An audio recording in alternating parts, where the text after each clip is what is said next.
ముఖ్యమంత్రి జగన్ పై టీడీపీ అధినేత చంద్రబాబు సంచలన కామెంట్లు చేశారు. ఎవరికో పుట్టిన వారిని తన బిడ్డలుగా జగన్ చెప్పుకుంటారని అన్నారు. జగన్ రంగుల పిచ్చాడని, హద్దురాళ్లను రంగులేస్తుంటారని చెప్పారు. గత ప్రభుత్వాల అభివృద్ధిని వైసీపీ ఖాతాలో వేసుకుంటున్నారని చంద్రబాబు తెలిపారు.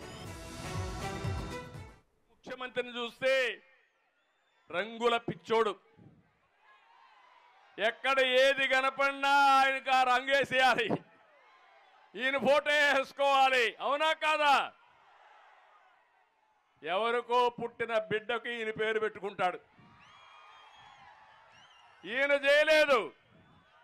మనం టిట్కో ఇండ్లు కడితే దానికి వీళ్ళ రంగు, ఆయనకి ఈయన ఫోటో, దానికి ఈయన పేరు.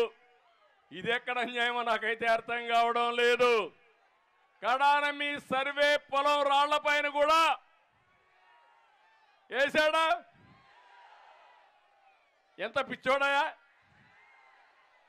పొలాల్లో కూడా వేసాడు. కడాన మీ పట్టాదారు పాస్ పుస్తకం అంది, వేశాడా? ఏ బొమ్మ? ఈయన మీ అమ్మ తరపున ఏమన్నా చుట్టవా? మీ నాన్న తరపున ఏమన్నా చుట్టవా? మీ దూరపు బంధువా? ఏంటి ఆ ఫోటో? మీకు రోషం రాదు.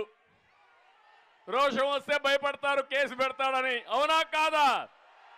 ఈ ముఖ్యమంత్రిని చూస్తే